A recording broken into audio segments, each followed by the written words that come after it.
Hi everyone, it's Marcia Caradinza of The Frolicking Fairy. I wanted to go ahead and color a couple of the images that I'll be using for my Facebook Live in the Kindred Stamps fan club tomorrow night.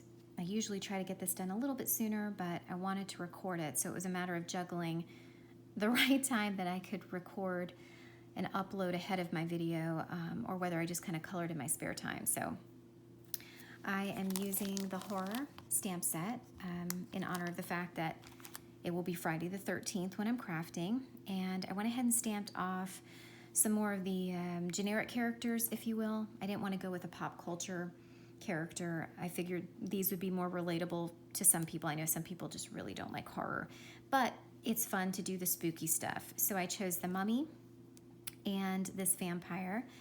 And have you noticed I went ahead and stamped them once. I didn't try to make it super clear. I'm using my alcohol-proof dye ink.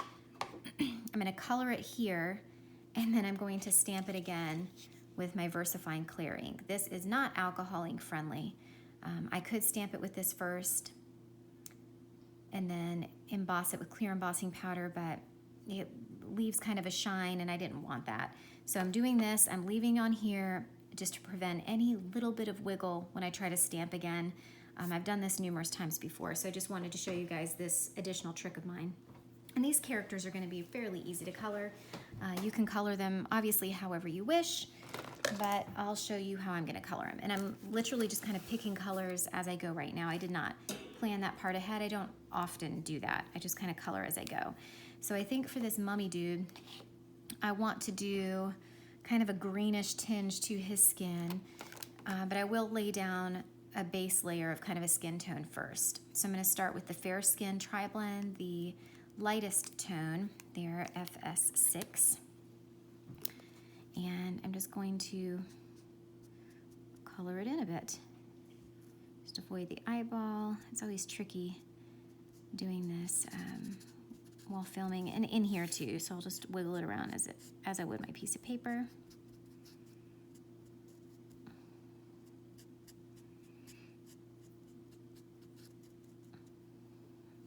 Let's see, I think that's good enough there. All the rest seems to be covered with something.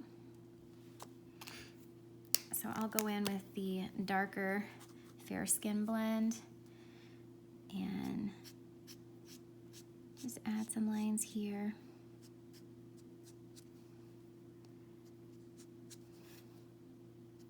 Nothing much. It's not a lot of skin peeking through. And then I'm going to use the dull green, the lightest color. I'm going to dab it off here on the side, yeah. And I'm just going to kind of color over it. I wanted to lay down the skin tone first so that it wouldn't just be super green. It would add a little bit of warmth to it. I know the way I'm having to color, this is not normally how I do to move things around a bit more.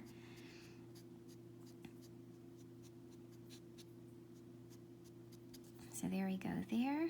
I'll add white gel pen to the dots of his little teeth, although I guess they wouldn't need to be super white. He's a mummy. And I can go back in and add whites to the eyes. I don't know if my blender is, no, it's pretty dry. I didn't bring my ringer in here. So I'll do that off camera if I can't get the whites out very well there. The only thing I would suggest is to take a little bit of, I'm gonna use my lightest brown gray. Is that the latest one? This must be a new marker. It looks kind of juicy. I'm gonna go in here and just kind of add some depth for the eyeballs. And then I will reserve this one. We're gonna color the center of his mouth. I'm just gonna go with a darker color. I'll use brown grays again just for consistency. I'm gonna go with the darker tone of that. The brown gray shades rather. It's the darkest one. Try to dot it in there. If my cat jumps up here, she wants me to play with her. She's in that mood tonight. And she's gonna hear me talking to nobody and wonder what the heck I'm doing. Okay, so that's it for that. And now all we're gonna do is just kind of add some loose color to all of his gauze. So I will start with a tannish color. I'm not going to use the skin tone. Where's my tan? My tan blend, it's getting kind of dry. Not quite what I'm looking for. Let's try the next one. That might work better. So we're going to go with that mid-tone for the tan blend. And I'm literally just going to kind of come in here in some of the spots. I mean, because mummies have typically been buried for a while, right? That gauze has got to be a little nasty. So if you want your mummy to have cleaner looking gauze, by all means.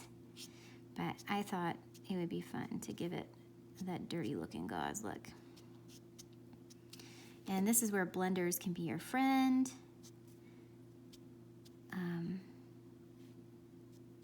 You can throw this color in there rather loosely and then take your blender marker, color this blender, and kind of just blend that color out. So you don't even have to add much more than this, I don't think. Unless you want to spend more time coloring, then by all means. My time is a little bit more limited, so I don't spend as much time coloring as maybe I used to. And you probably have seen I've been posting a lot less. I left a bunch of design teams so I could try to spend more time with my family, my kids, and not have the stress of all of this with it, because it can get stressful trying to keep up with design team requirements. Not that that's a bad thing. I just want to be fair to my teams too. Don't want to take advantage. That's not nice. Okay, so he looks almost kind of like a golden zombie. That's okay. We're going to add some of that brown gray. I'm going to go in with that lighter tone, and we're just going to add more in here. You can be as clean or messy with your pieces you want. You could go in with a colored pencil too. That would be really fun to add even more texture, especially to the gauze wrappings. Let's see what we can add. And if you've got these chunky TriBlends like I do, they do not have that fine point. I have some of the newer ones. I just haven't opened them yet. I'm not sure if I will. For different reasons. I have these, they're still juicy enough mostly, so I'm just going to use them while I have them, not open more than I need to. Okay, we're almost done with him. You see how quick he was to color. And again, feel free to add as much detail or color as you want to these guys. This is just how I'm doing it for this.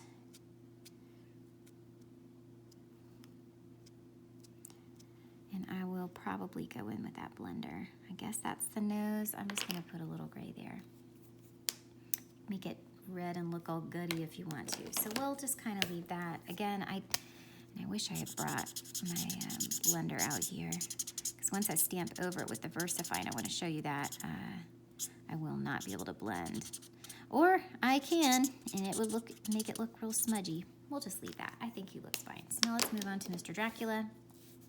I was considering doing green on his face too, but I think I'm gonna kind of give him more of that whitish look to his face. So we're gonna go with just not a brown gray, but more of a cool gray. This one is the ice gray.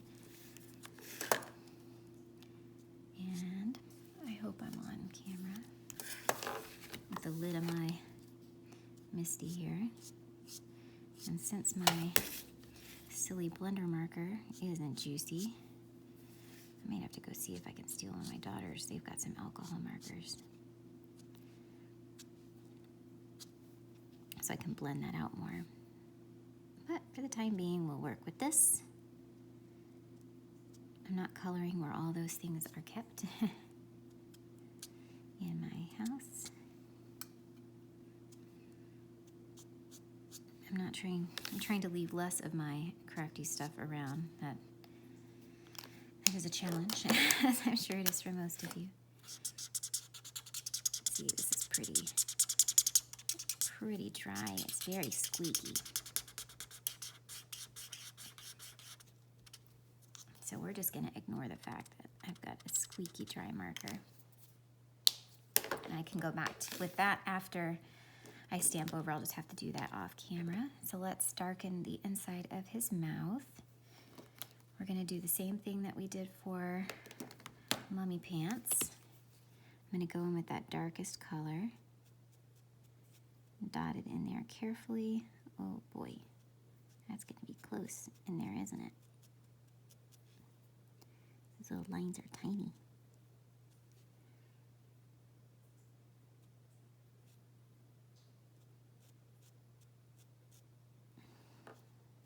I got a little bit over his lip a little bit. That's okay. Okay, now let's start coloring the rest of him. So I'm going to go with my ice gray shades. Those are darker than the blends. I'm going to start with the darker one, and we're going to color his hair. Is this hair? I think it's hair. I think I'll color the inside of his cape red just for a little bit of contrast, because I think that would be fun.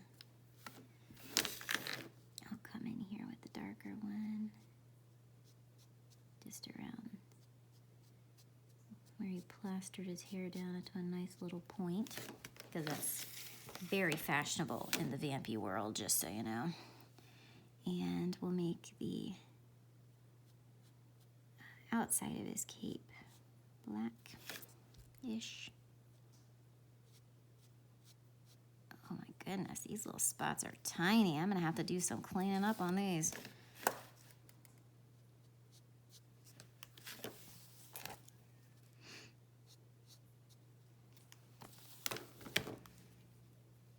Let's see.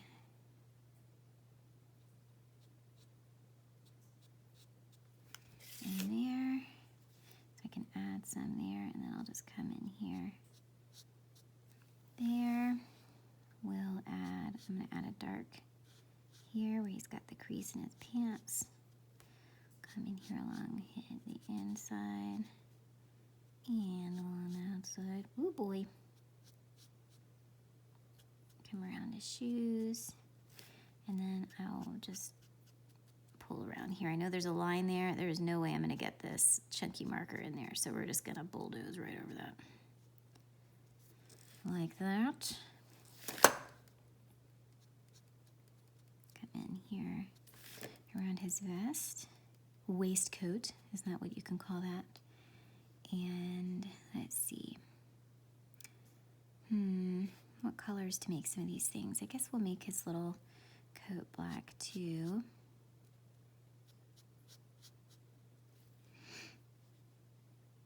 I'm going to pull this up here since the cape.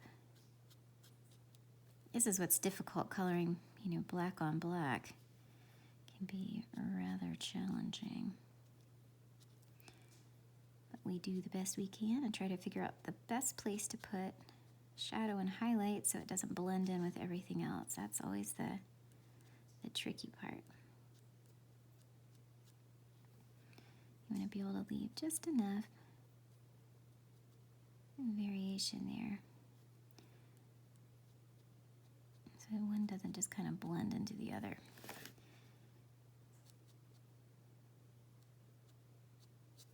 Which can be a challenge. Okay, we're going to go with that. Okay, now I'm going to step up to the mid-tone, come back up here to his head, his really cool vampy hairdo. I wonder how much they spend in hair gel. Any ideas? Do you think it's hair gel? I don't know. I'm just going to come here, going to add some of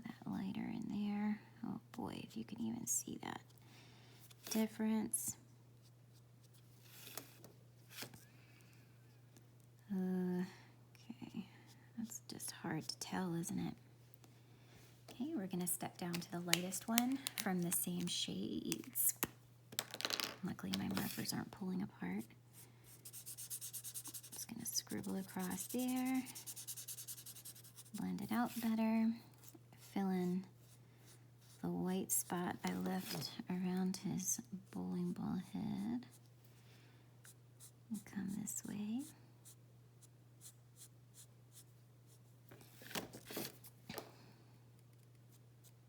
He might not like it that I called him a bowling ball head. Oh well, sorry there, dude. Just trying to see where I might have forgotten a line. I can clean up my little stray lines with my gel pen. Oh yeah, the pants. How could we have forgotten about the pants? It's gonna go in with that one, colored in. I'll go back with that mid one, but since I've already got this one open, this is legit how I do it, guys, okay? I'm not trying to make it prettier for you guys. It's best to keep it real, right?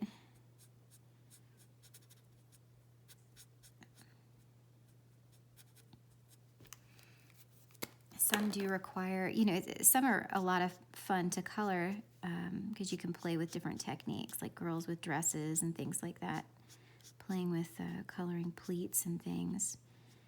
And these are a fun challenge in itself, you know, I mean, what looks like it should be a simple enough image requires quite a bit more work, just because you're having to layer like over like, more or less, you know. So I'm going to come back in with that light tone, although it looks pretty well blended, and just pull back over that again. I know I got a little bit on the inner cape there. I'm just going to, you know, hopefully try to blend it out, if you will, when I start coloring with the red. And we will leave it there. I'll make his inner vest red, bow tie red. I guess that's kind of a diamondy thing. Where's the cap to my marker? How did I lose that? There it is. And we'll make his shirt white, which means we have to kind of make it gray. So I'm just going to take that lightest gray and just kind of come in here like that a little bit. The diamond, I'll add some little dots. Okay, so let's work on his cape. I probably should have done not the brown gray in his mouth, but I'm not going to kill myself over that. So now I'm using the dark red blend, and I'm going to start with the darker tone. Ooh, look! I forgot his sleeve right there. Pull out my mid-tone. I knew something looked funny there. I just couldn't place it. And where's the light? That's the dark. Ooh, see? I know what some people don't like about these markers. It's something I don't like about these markers, but I still like the convenience of having 3 in 1.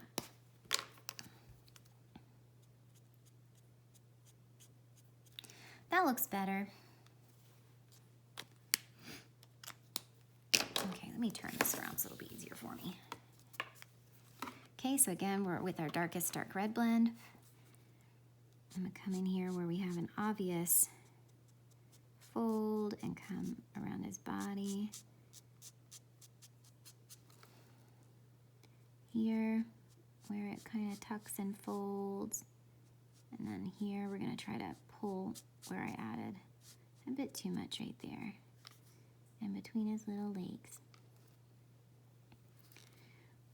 Let's see. I'm gonna work that right now. Where else did I say I wanted to add red? To his little vest. Just gonna put little lines right there. And to his wee little bow tie. Boop, boop. So I'm gonna go to the mid-red. I'm gonna go over this one, just extending it just a bit, as you see. Boop, boop. Come over here, do a similar kind of thing. And then start to kind of bring the red in here. And in his cutie little bow tie. this is a rough angle. Please don't draw on face. I did draw on face a little bit.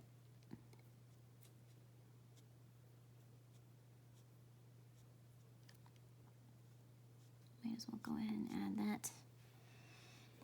And now we're gonna go to the lightest one. And yes, I just noticed his little shoes aren't done, but we'll get those.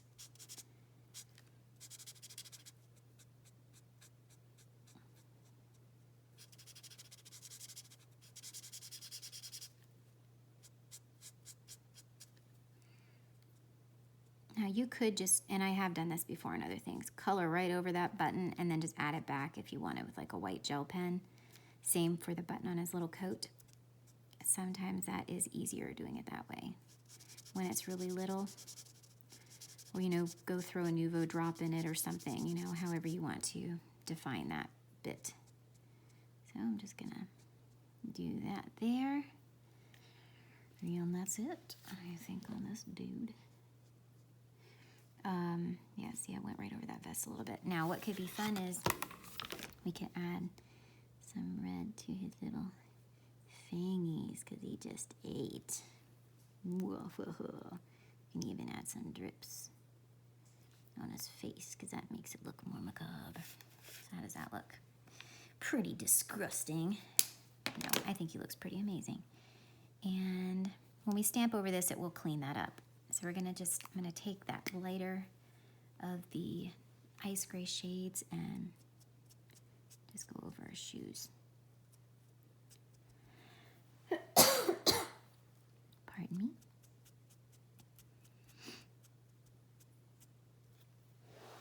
All right.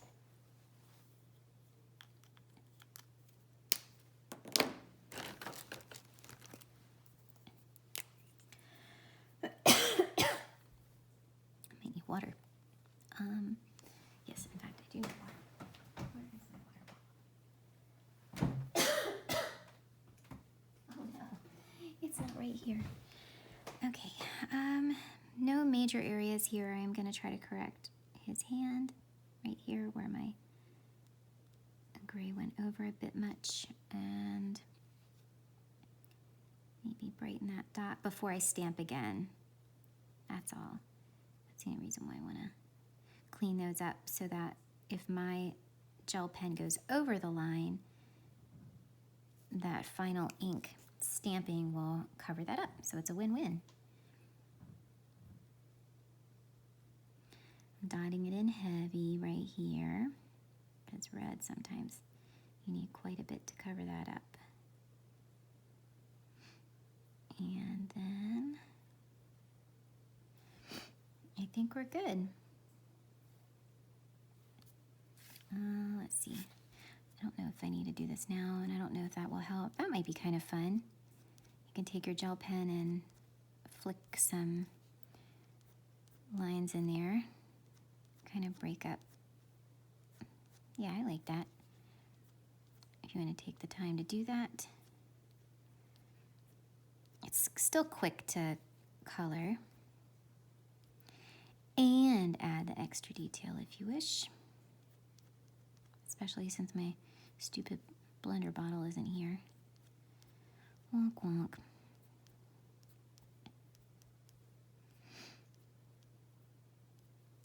Okay, so now that we've completed coloring them, I say that, let me clean this up right there, just a bit. Make sure that pen is dry enough. Are you dry enough? Now we're gonna add our final stamping. I sure hope I did not shift that paper, because that just kind of defeats the whole purpose, doesn't it? So now I'm gonna go back over it with my VersaFine Clear ink in Nocturne. Love it. It's such a nice, sharp, crisp black. Give it a good mushing. I had a sweet friend send me this musher. I know that's not what it's called, but I like to call it a musher. Boop. See how nice that looks? It just sharpens everything right up, and everything that you thought, see, I'm not even concerned about the gray around his face. Big whoop. So that looks good. I could go again on his eyeball centers And if you had a black gel pen, you could definitely do that as well. I don't have one here with these. I have multi-liners, but I don't want to accidentally make his eyeball bigger, because you know that can happen sometimes. So I'm just gonna mist and wipe off my stamps. I like to try to get that ink off. Ooh, am I bumping my camera? Okay, I'm gonna let that dry, but in the meantime, you know I like to add a dot of white to their eyes, so I'll do that right now. Kind of just gives them a bit more character. Whoa. Crazy, stinky, roddy, mummy, zombie dude. Look, I'm telling you, you need to do the ink splatters on the face. What a cool difference that makes. All right, guys, well, I hope you've enjoyed this little color along. It wasn't too terribly long, I think, and be sure to join me tomorrow night, Friday the 13th, in the Kindred Stamps fan club while we create some projects with these. I haven't decided if we're just doing a card, because you know I like to make a lot of other things, but I am thinking that we will do some stenciling. I might use the lightning stencil. I think it's kind of fun, lightly do that in the background. Probably do some of the graveyard scene die, because that seems, you know, kind of appropriate. And then I'm waiting to hear back from Boss Lady Audrey to see if I can use the new Bear Trees dies. I don't want to use them if I'm not supposed to. But these I think would go really well with a spooky theme, or whether we should just stick with a tree line like this. So grab whatever papers you like, pre-color your images. I'm gonna get these fussy cut out ahead of the live, and we'll make something. So thanks for tuning in, and I'll check you next time. Thanks, guys. Bye.